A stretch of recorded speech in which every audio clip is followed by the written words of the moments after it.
10 figures, 10 figures, 11 figures.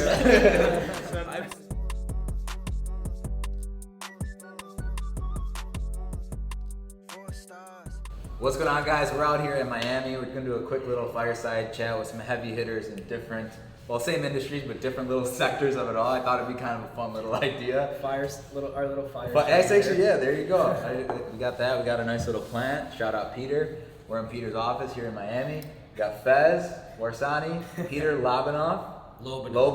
You knew you were doing it. We got Sebas Bedoya, and then we got Stoitzev right here. We're all working on, making content and personal branding this year of kind of the, experiences and trials we've been through. All of us have some kind of background in e-commerce, design, branding, content, etc. So that being said, I just think, we start off the whole little fireside chat with that, talking about, what's the goals for 2021, kind of projects we're working on. You've got Sweet Dreams, 404 Studios. Sebas got a badass brand he's working on. I'll let him unveil that. And then George, of course, has Blue Receipt. All the links will be in the description. And yeah, let's get started. What's going on? Let's start off with you, dude. What are you up to? What are you up to, man? Don't talk about yourself enough. This guy's very interesting. No. Just working on building brands. Don't have enough money to pay Peter, so I have to do it myself. You just go pay the invoices. Yeah, that's a good idea. Charge back everything. But don't get the ideas, George. He's like, does that work? I've done it actually for all the stuff. Yeah. It's far and fine. It's a good strategy. No wonder our books don't look straight. But yeah, George, what's going on with Blue Receipt, bro? What are we thinking with that? When are we launching? I know it's already launched, but what are your plans and goals, etc.? Yeah, we launched a couple weeks ago, and basically right now it's just we have about 40 people on, and this first group is just mainly to kind of test, refine the full product funnel, so we feel confident doing a really big launch. You see, in software, it's a winner-take-all situation. So if you have a company that's able to grow faster than anyone else, all the capital goes to them. So if you can position yourself as a company that has the story behind it, the metrics behind it, the initial customers behind it, you can attract all the capital, the best investors, the best talent, and you can have a runaway winner. But if you position yourself as maybe my previous company, where sure you can be really good at marketing and sales, but the foundation of the product is not sustainable. There's no flywheel effect of people repeating their order. People are using my software, but they're not getting as good of success as they, could be. You run into problems, maybe not in the beginning if your marketing is really good, but later on as kind of your churn goes up and all these things start happening that are much harder to solve later on when you already have customers inside than in the beginning when you can kind of refine at a faster rate. And so, yeah, it's more of a gamble to spend so much time building the product out instead of saying, well, just launch a good enough product, get some money in the door and keep going. That sounds great in theory, but this isn't my first time I have some capital to take on a bigger bet. And I learned from my previous experiences that sure, I might be really good at business sales and marketing, but that overall didn't produce a sustainable company that I can continue building upon. And really the rewards of a company start coming in years 4, 5, 6, 7, 8. Mm-hmm. And those compounded gains at those later points are much more important than capturing a few dollars in the beginning if you don't need those few dollars. That's the thing about long-term projects. It's exactly like that. Yeah, hit it right on the head. Same thing goes even for investment, right? So it would have been better if you would have just kept your Bitcoin since 2017, right? It would have been better, but if you consider trading on a daily basis, you're much more vulnerable to certain points of losing 50% of your capital, 40% of your capital. And when those things happen, it takes much longer period of time to get to where you want to be, as opposed to just picking the winners and just holding it. If you've picked the winner in any category, you would have most of the rewards. So one kind of big winner that I think is kind of underlooked right now, in my opinion, is actually Peloton. And why do I think so? Well, because they have exceptional long-term value of a customer. They're gonna all the consumer fitness places are gonna be shutting down. Most of the people who already went to gyms just use the treadmills or the bicycles, kind of these cardio machines. So once they can digitize all that, they're gonna be able to take over the market in the same way that Apple did. And so it's much better for you to just pick one of those winners and just hold it and put all your eggs in kind of the one winner basket than it is to kind of like have a collective of baskets that kind of differentiate. I mean that diversifies. But if you're completely new and you're just starting to make money, you have to have a little bit of capital in order to actually pursue that sort of one project. Yeah. I mean, like if you're putting all of your money into Bitcoin and letting it ride for an entire 2-3 years, you can't just rely on that one source to just do that. So in terms of like kind of what he's saying, at least from my perspective, you need to have a little bit more money to pursue that sort of one project and that one main brand. For sure. But there is obviously a lot of work that has to be done before that. Yeah, and if you're just starting off, you should look for, there's two options you can go. One option you can go is to have like just, singles, and you'll get to somewhere. But actually in the beginning, I think you should just try to swing for the fences and try to get your initial, capital coming in, right? So your initial dropshipping product that works, your initial kind of bigger client that works as an agency. It's much better to kind of shoot for the home run in the beginning so you can kind of have some capital, and once you have that capital, then focus on hitting singles, because it's just a much better strategy than trying to hit, home runs at a bigger level. Right. Yeah. I think we all started that way pretty much. I mean, you kind of have to, like, you can't just go and build a brand if you don't have, like, one, the experience that you get. In our case, from dropshipping, we all learned Facebook ads, a little bit of somewhat branding at the start. Like you see like what you have to do, and then once you have that experience, a couple of years in, 2-3 years in, I think personally, is what we've been in. George a little longer actually. But I think once you have that experience and that initial capital, you can actually go and reinvest, and you're more likely to not lose that because you already have the initial experience rather than just going balls deep at the start. So talk about your brand, man. My brand? Yeah, man. Well, yeah. Can't? No. Yeah. I mean, I can talk about it. Come on. You're speaking in front of millions of people. If done right, and the algorithm kicks them up, potential for millions. Watch, this is slaps. It goes This 10 one's views. yeah. Company. It's like all the rest of the videos, 50 views. Okay, it's only 50 people watching. Come on, man, drop some gems. So 2020 was definitely a good year. We launched that brand. In terms of numbers, we did a little under $500,000. But when you're not yet, when you're like when you're just reinvesting into a brand that you see 2-3 years down the line, and you really want to perfect it, you pretty much take all the profit, reinvest it back into the business, which has been like definitely a little stressful. Painful. I know Faiz relates. I'm pretty sure George, everybody here that is building something that's gonna be like you really see working out for 2-3 years. There's a lot of points where you pivot, where you see changes where you might make more, or it might take longer for you to make money, but you think it's gonna last longer in terms of like down the line. So in the past year, it's definitely been a lot of pivoting, a lot of investing. And I think 2021 is the year where we actually start seeing, my goal for this year is building the recurring side of things. So I really want to take that brand and have at least 30 to 50K in recurring. That's the goal for this year. And yeah, just building long-term, focusing on YouTube as well, pumping the brand through YouTube. So that's where we're going. Go. For sure. Yeah, man.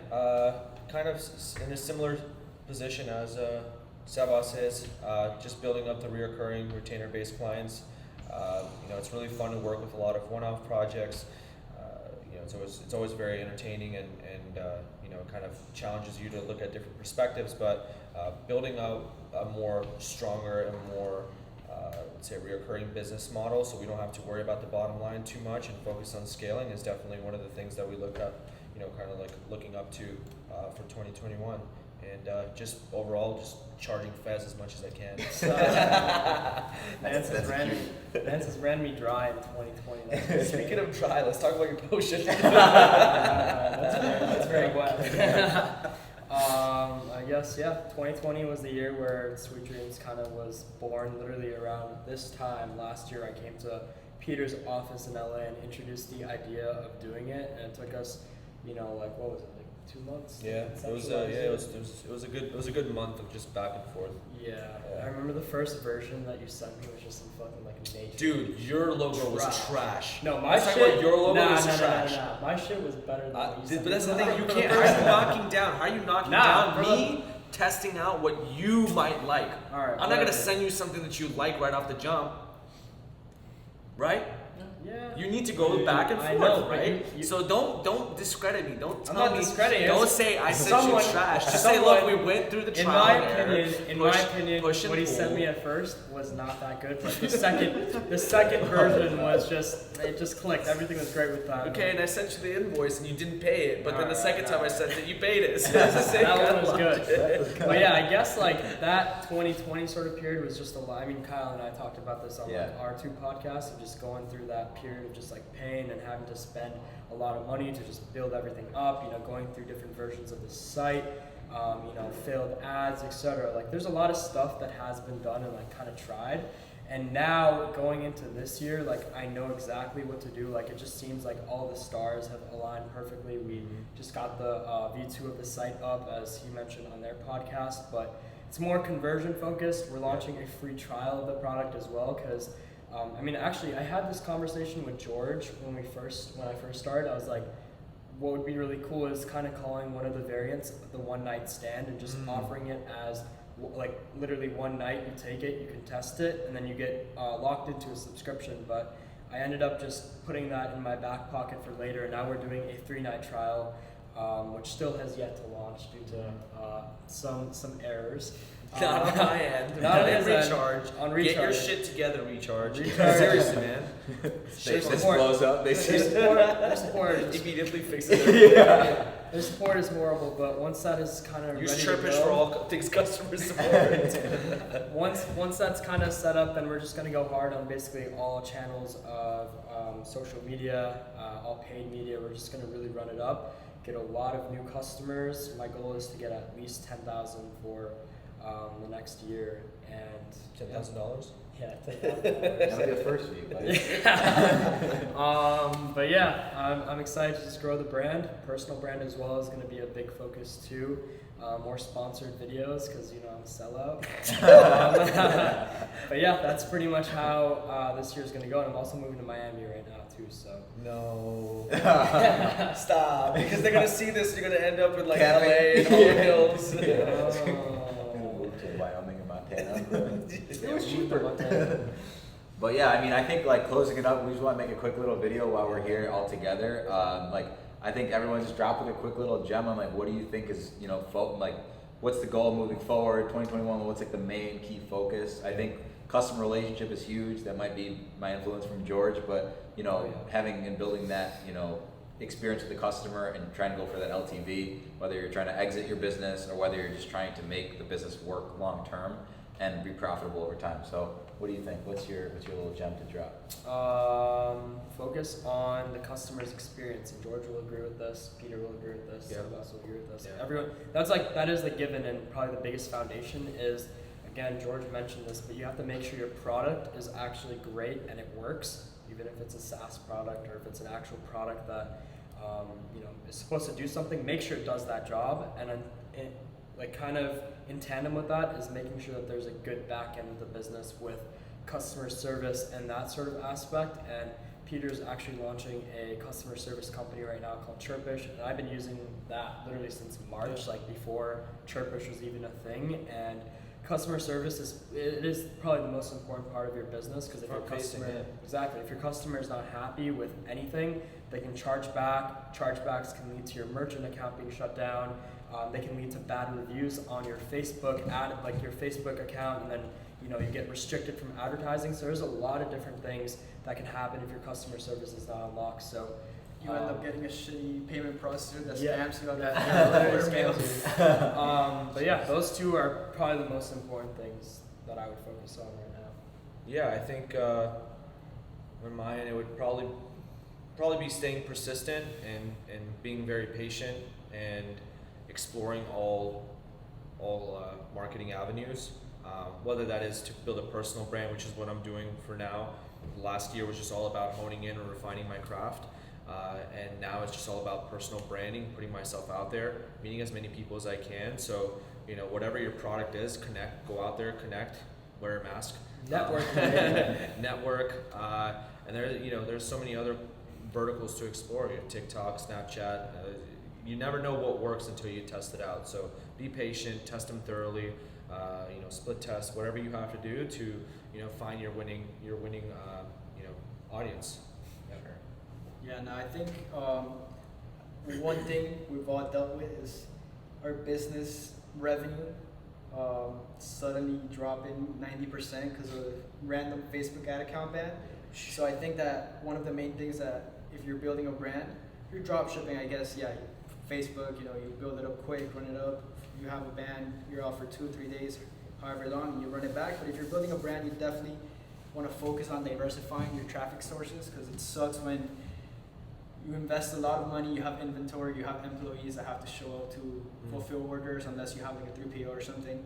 And then like Facebook just decides to ban you for a few days and your traffic source just dies.